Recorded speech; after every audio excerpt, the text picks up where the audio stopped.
Udhayanidhi sir. நீங்க விஜய் சார பத்தி பெர்சனலா அட்டாக் பண்ணது, அதுவும் அந்த வார்த்தை வந்து பெரிய தப்பு சார். உங்க மனசாட்சி தொட்டு சொல்லுங்க, நீங்க தப்பா பேசலன்னு. அ ஐ டோன்ட் நோ. எதுக்கு அதெல்லாம் அத கேட்டு எல்லாருமே சிரிக்கிறாங்கன்றம்போது, அது ரொம்ப தப்பு சார். அதுவும் தமிழ்நாட்டோட ஒரு முதலமைச்சர பத்தி, அ ஈவன் நேஷனல் மீடியா கூட அத பத்தி பேசியிருக்காங்கன்னு நெனைக்கிறேன். அது ரொம்ப தப்பு சார். அது இப்படியெல்லாம் பேசக்கூடாது. ஒரு எதிர்க்கட்சி தலைவரா நெஜமாலுமே அவரு தப்பு பண்ணும்போது, நல்ல ஒரு பாயிண்ட் கிடைச்சதுன்னா, கண்டிப்பா அவர கேட்கலாம். தப்பில்ல.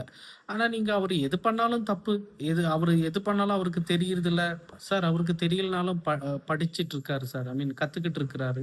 அவருக்கு மனசுல நல்லது செய்யணும்னு எண்ணம் இருந்தாவே போதும் சார். ஆட்டோமேட்டிக்கா அது கடவுளோட ஆசீர்வாதத்துல பாருங்க, நீங்க அந்த காவேரி வச்சு ஒரு பிரச்சனை பண்ணலாம்னு நெனச்சீங்க. ஆனா கடவுள் வேற மாரி பிளான் பண்ணிட்டாரு sir. நெஜமாலுமே.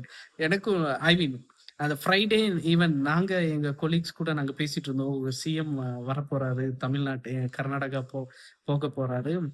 And it's going to be a big problem. அவரு வந்துட்டும் காவேரி தண்ணி குடுக்கலன்னா, யூ நோ அது வேற மாரி இருந்திருக்கும். ஆனா கடவுள் வேற பிளான்ல இருக்காரு சார். நீங்க என்ன பண்ணாலும் அவர ஒரு ஆசீர்வாதம் பண்ணி பாருங்க. மழை பயங்கர மழை.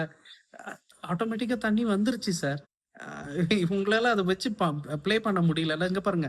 அவர் மனசுல நல்லது பண்ணணும்னு நெனைக்கிறாரு. அதனால அவருக்கு கடவுளோட ஆசீர்வாதம் நெறையவே இருக்கு. அதனால உங்ககிட்ட சார் இந்த மாரி எல்லாம் உங்க டீம்ல கூட நானு ப்ரீவியஸா ஒரு ஒரு மினிஸ்டர் இருந்தார் போல. அவரு இந்த பட்ட நாமம் இத பத்தியெல்லாம் பேசுவோம். ஐயோ! பயங்கர வல்கரா இருந்துச்சு சார். எப்படி சார் நீங்க உங்க உங்க டீம் அத அக்செப்ட் பண்ணுது அப்படின்னு எனக்கு தெரியல. அது ரொம்ப தப்பு சார். நம்ப கிட்ட கீழ இருக்கிறவங்க இந்த மாரி தப்பு பண்ணும்போது அப்பவே ஒரு ஒரு ஆக்ஷன் எடுத்திருக்கணும் நீங்க. ஆ எனக்கு இப்ப தான் அந்த ரீல்ஸ் பார்க்கும்போது அவங்க எவ்வளோ அசிங்கமா பேசியிருக்காங்க. அந்த பட்ட நாமம்லாம் வச்சு. ஈவன் நீங்க அந்த அந்த காவேரி அது தப்பு சார். அந்த தண்ணி அப்டின்னெல்லாம் சொன்னது. ரொம்ப தப்பு. இனிமே அப்படி பண்ணாதீங்க சார். எதுக்குமே ஒரு ஒரு பாயிண்ட் இருக்கணும். நேர்மையா இருக்கணும். நேர்மையா ஒரு எதிர்க்கட்சி தலைவரா செயல்பட்டீங்கன்னா, அடுத்த எலக்ஷன்ல கூட நீங்க உங்களுக்கு உங்களுக்கு மதிப்பு மேல மேல வரும். சும்மா தொட்டதுக்கெல்லாம் தப்பு, உனக்கு தெரியல, அப்படி இப்படி பண்ணி தோத்துட்டீங்க. அவ்வளோதான். தோத்தாச்சு இல்லையா? நீ அடுத்த 5 வருஷம் வெயிட் பண்ணுங்க. அதுக்குள்ள நல்லது பண்ணுங்க. மக்கள் கிட்ட பேசுங்க.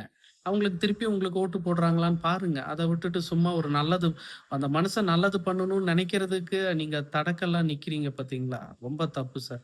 இனிமையாவது கொஞ்சம் திருந்தி நாளைக்கு பட்ஜெட் வரப்போது. நாளைக்கு பட்ஜெட்ல என்னென்ன மிஸ் ஆவுது? எது எதெல்லாம் மக்களுக்கு தேவ? அத பத்தி பேசுங்க சார். அத பத்தி ஃபைட் பண்ணுங்க சார்.